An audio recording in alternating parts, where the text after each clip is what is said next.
उठाओ अपने हाथों को। Thank you Jesus. जिसनू चुनिया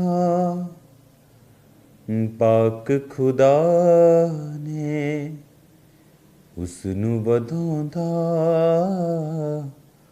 आप खुदा। जिसनू चुनिया पाक खुदा ने उसनू ਵਧਾਉਂਦਾ आप खुदा। अपने हाथों को उठाओ। हालेलुया। धन्यवाद यीशु। आज तेरा वचन खुदा बाप इनकी जिंदगियों में कार्य करे। तेरे वचन के जरिए ये बचाए जाएं मेरे पिता। बड़े कार्य हों इनकी लाइफ्स में खुदावंद। तेरे जीवित नाम में हम मांगते हैं। आमीन आमीन। God bless you all. आज मेरा ये बिलीव है कि परमेश्वर का वर्ड जो है वो आपको छुएगा और इस वचन के ज़रिए परमेश्वर आपसे बात करेंगे और आपकी लाइफ को सेम नहीं रहने देंगे।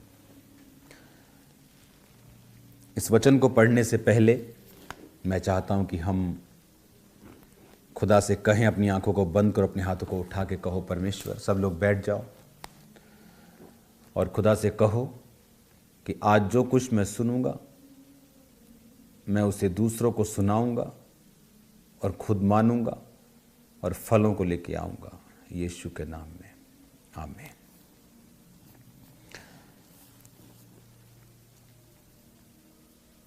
आज जब हम याकूब, इंग्लिश में जेम्स, उसका 1 अध्याय और उसकी 2 आयत को पढ़ते हैं, उसमें लिखा है, my brethren count it all joy when you fall into divers temptations. Temptation का यहाँ मतलब ग्रीक भाषा में पिरास्मोस, जिसका मतलब है कि वो सताव जो शैतान या संसार की ओर से आता है। The word says count it all Joy. Joy का मतलब है, इसे बोलते हैं CHARA से, लेकिन बोलने वक्त ये बन जाता है खारा, जिसका मतलब है ग्लैडनेस, चीयरफुलनेस। जैसे किसी लड़के की शादी होती तो बाप डिलाइट और चीयरफुल होता है। घर में जब फंक्शन होता है खुशी का तो आदमी जैसे खिला रहता है, चीयरफुलनेस। द वर्ड सेज कि जब तुम सताव सहो या नाना प्रकार की परीक्षाओं में पड़ो, my brethren count it all joy, all खारा, gladness, cheerfulness when you fall into diverse। इसका मतलब है वेरियस इन कैरेक्टर, जिसका मतलब एक नहीं है, सिर्फ सताव नहीं है। डाइवर्स मतलब पोइकिलोस, जिसका मतलब है अलग अलग तरह की परीक्षाएं, लेकिन उनका ओरिजिन है शैतान और संसार। वो एक परीक्षा हो सकती है, समथिंग फाइनेंशियल लॉस हो सकता है, लव्ड वंस का लॉस हो सकता है, एनी सिकनेस हो सकती है, एनी फुलिश थिंग, कुछ भी हो सकता है। लिखा count it all Joy, count it all खारा, चीयरफुलनेस। इसको कहता है ग्लैडनेस के साथ आनंद की बात समझो जब तुम परीक्षाओं में पढ़ो। ये जानकर तुम्हारे विश्वास के परखे जाने से धीरज उत्पन्न होता है, और धीरज को अपना पूरा काम करने दो कि तुम सिद्ध और सिथर हो जाओ और तुम में किसी बात की घटी ना रहे। यूसुफ के अंदर घटियां थी, वो काबिल नहीं था प्रधानमंत्री की पोस्ट के लिए, बट उन परीक्षाओं ने उसे तैयार किया। उन परीक्षाओं ने, जब वो अकेला था, उसे परमेश्वर के ऊपर उसे भरोसा रखना सिखाया। उन्हीं परीक्षाओं के दौरान जब वो गड्ढे में था तो भरोसा रखना सिखाया कि परमेश्वर उसे जीवन देगा। जो विज़न, जो दर्शन परमेश्वर ने उसे दिए हैं, परमेश्वर उन्हें पूरा किए बिना उसे मरने नहीं देगा। Count it all Joy. Diverse temptations, अलग अलग तरह की परीक्षाएं, कहता काउंट इट ऑल जॉय, उसे आनंद की बात समझ। जब मेरी लाइफ में परीक्षाएं थी तब तो बहुत टफ लगता था, पर अब नहीं। अब समझ आती है कि वो टफ नहीं था, वो तो परमेश्वर की योजना थी। अगर वो टफ नहीं होता तो शायद आज मैं यहां ना होता। अगर यूसुफ जब अपने भाइयों पर अपने आप को जाहिर करता है तो कहता है कि तुम शर्मिंदा मत हो कि तुमने मुझे गड्ढे में गिराया, क्योंकि परमेश्वर ने मुझे तुमसे पहले यहां पर भेज दिया था ताकि तुम और मैं, हम दोनों बचाए जाएं। इसलिए कहता है कि इसे आनंद की बात समझो। जब आप परीक्षाओं से होकर गुजर रहे होते हैं तब वो आनंद की बात नहीं लगती है, लेकिन जब आप उन परीक्षाओं में स्थिर रहते हैं, इसका जो एक्सप्लेनेशन है वो इस तरह से है कि परीक्षा का ग्रीक भाषा में मतलब है, जो मैंने आपको बताया,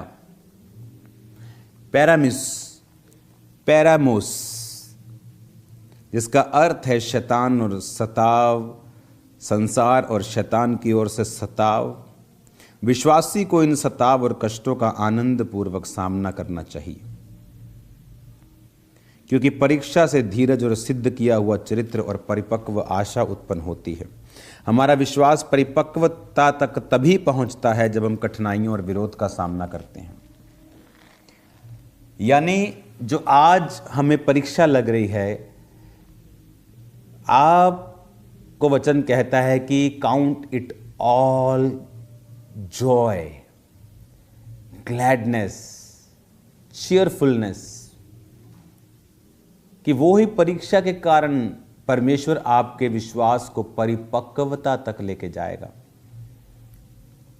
वो प्रधानमंत्री की कुर्सी तक पहुंचने का रास्ता उस गड्ढे से और जेल से होकर जाता था। आज बहुत से लोग अपनी जिंदगी में आशीष चाहते हैं, बहुत से लोग अपनी जिंदगी में बरकत को चाहते हैं।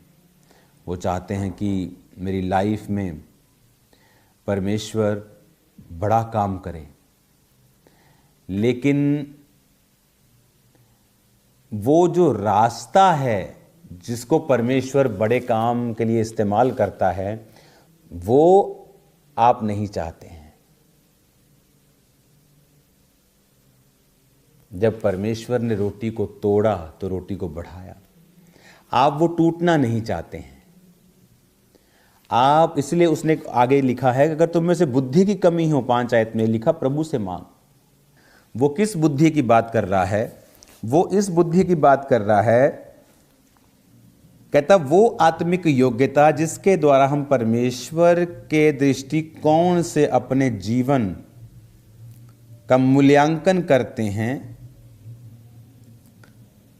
हम उसकी आत्मा की अगुवाई के द्वारा सही चुनाव सही समय पर करते हैं। यानी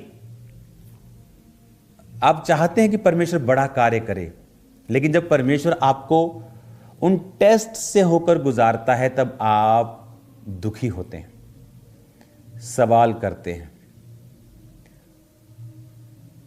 वाय करते हैं। प्रभु ने इसलिए कहा कि बुद्धि मांगना, ताकि तुम्हारे पास आत्मिक योग्यता हो परखने की उस सिचुएशन को कि मेरी लाइफ में जो ये हो रहा है क्यों हो रहा है, क्यों हो रहा है। मैंने बहुत बार लोगों की जिंदगियों में कार्य होते हुए देखे हैं ऐसे कि उन्हें लगता था कि अगर ये मेरी जिंदगी में काम ना हुआ तो मैं तो बर्बाद ही हो जाऊंगा। एक बड़ा सेटबैक उन्हें लगता था, बड़ा झटका लगता था। लेकिन जब परमेश्वर ने आने वाले समय में दिखाया कि वो झटका नहीं था, अगर वो ना लगता तो आज तू इतनी रूहें ना बचा पाता। उसका एक काम करने के पीछे बहुत बड़ा मकसद होता है।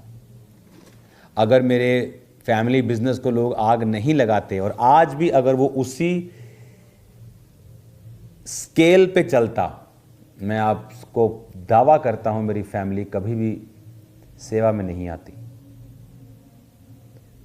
आज जब वो सेवा में आए हैं, बिना तनख्वाह लिए चर्च के लाखों रुपए बचाते हैं,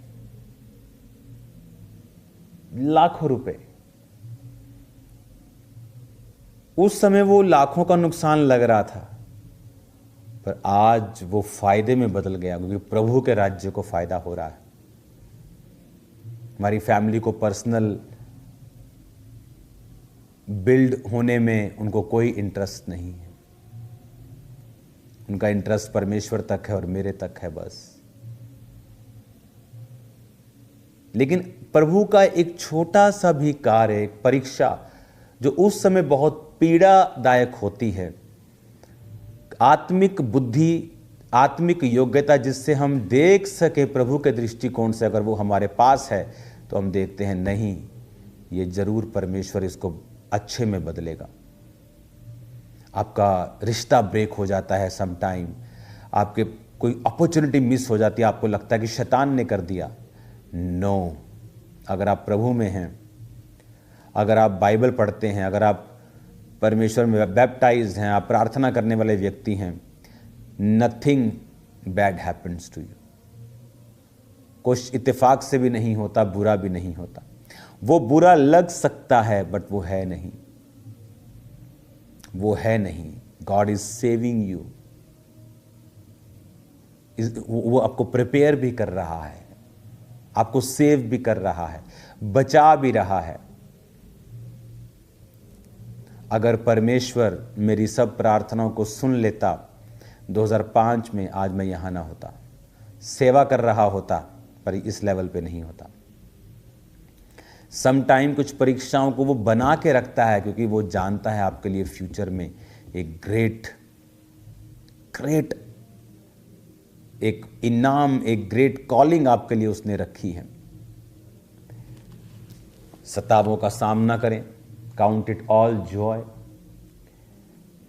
अगर आगे आप पढ़ेंगे तो सिर्फ वो परीक्षाएं जो पाप की वजह से आती हैं वो प्रभु की ओर से नहीं है, उससे आप डाउन होते हैं। क्योंकि कोई भी परीक्षा परमेश्वर बुरी बातों से नहीं करता, व्यभिचार से आपकी परीक्षा नहीं करता, चोरी से नहीं करता। वो आपकी अपनी अभिलाषा है जो पाप को जन्मती है, बाइबल कहती है। अपने जीवन को बना के रखें, सही चलते हुए जब परीक्षाएं आएंगी वो आपको बिल्ड करने के लिए और आपको नेक्स्ट लेवल पे लेके जाने के लिए होंगी। God bless you all. अपने हाथों को उठाओ। खुदा बाप, तेरा आत्मा इन्हें छुए, इन्हें ब्लेस करे। तेरे जीवित नाम में मैंने आशीषित घोषित करता हूँ। इनके सारी बीमारियों को दूर कर, सब तकलीफ़ों को दूर कर, शैतान के कामों को नाश कर। इन जीसस नेम।